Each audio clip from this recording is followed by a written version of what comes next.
जिस unit number 4 के अंदर हम डिस्कस करेंगे XML से रिलेटेड जितने भी कंसेप्ट है, यानी extensible markup language. Previous lecture में हम लोगों ने HTML CSS जावास्क्रिप्ट के रिगार्डिंग जितने भी कंसेप्ट हैं उनको डिस्कस किया है।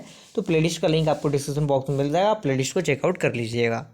पहला इसमें पॉइंट कह रहा है कि XML was design to store and transport data, यानी जो XML है उसका हम यूज़ करते हैं किसके लिए, डेटा को ट्रांसपोर्ट करने के लिए, स्टोर करने के लिए। उसके बाद कह रहा है कि XML was design to be both the human and machine readable, यानी जो भी मशीन है, जो भी ह्यूमन रिसोर्सेज हैं उनको, मतलब जो चीज़ें होती हैं उनको रीड करने में ये थोड़ा सा फ्लेक्सिबिलिटी प्रोवाइड करता है। उसके बाद कह रहा है कि XML is a software and hardware independent tool for storing and transporting data, यानी ट्रांसपोर्ट करने के लिए, डेटा को स्टोर करने के लिए डेटा को, ये एक प्रकार का सॉफ्टवेयर और हार्डवेयर इंडिपेंडेंट टूल होता है। अगला पॉइंट इसी में कह रहा है कि XML plays an important role in the exchange of a wide variety of data on the web, यानी जो XML है वो काफ़ी इंपॉर्टेंट रोल प्ले करता है एक्सचेंज करने में किसी भी वाइड वैरायटी ऑफ डेटा को वेब के अंदर। एंड अगला पॉइंट इसी में कह रहा है कि XML is a markup language, यानी जो XML है वो एक प्रकार का मार्कअप लैंग्वेज होता है।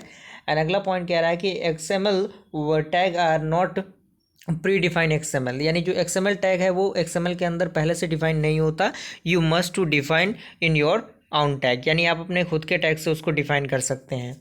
अगला इसी के अंदर है कि uses of XML allow the companies to exchange the information that can be proceed automatically, यानी जो XML है वो अलाउ करता है कंपनीज को कि वो अपने इन्फॉर्मेशन को ईजिली प्रोसीड कर सकते हैं।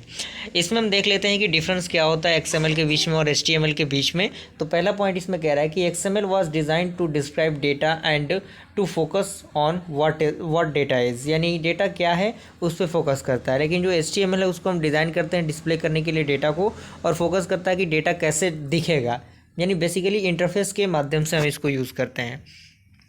XML में अगला पॉइंट कह रहा है कि XML was design to store data and then transfer the data, and HTML was design to display the data, यानी जो HTML है उसका हम यूज़ केवल डेटा को डिस्प्ले करने के लिए करते हैं।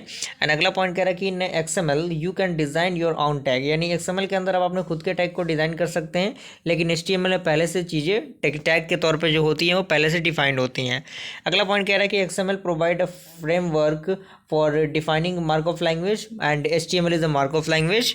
And XML is case sensitive, यानी जो XML है केस सेंसिटिव होता है और HTML नॉट केस सेंसिटिव होता है। एंड अगला पॉइंट कह रहा है कि XML इज स्ट्रिक्ट लैंग्वेज, यानी जो XML होता है वो एक प्रकार का स्ट्रिक्ट लैंग्वेज होता है और HTML क्या होता है, एक प्रकार का स्ट्रिक्ट लैंग्वेज नहीं होता। ओके, तो यहाँ तक क्लियर हुआ पूरा पॉइंट आपका।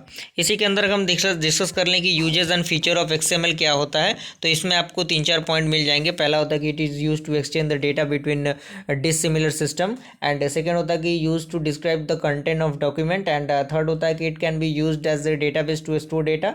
एंड अगला है कि XML can store data separately from HTML। And अगला पॉइंट कह रहा है कि XML can be use to store data inside HTML document.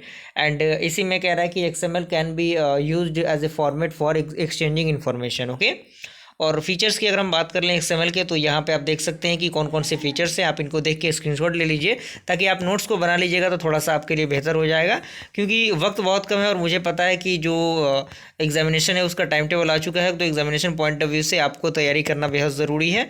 और यहाँ पे आपका XML नेम स्पेस है कि हम इसका किस तरीके से यूज़ करते हैं, क्या इसका प्रोसीजर होता है, तो इससे रिलेटेड सारी चीज़ें एग्जाम्पल के तौर पे आपको दिखाई गई हैं, कराई गई हैं। ओके, तो मिलते हैं फ्रेंड्स ऐसे इंटरेस्टिंग वीडियो के साथ, तब तक के लिए थैंक यू।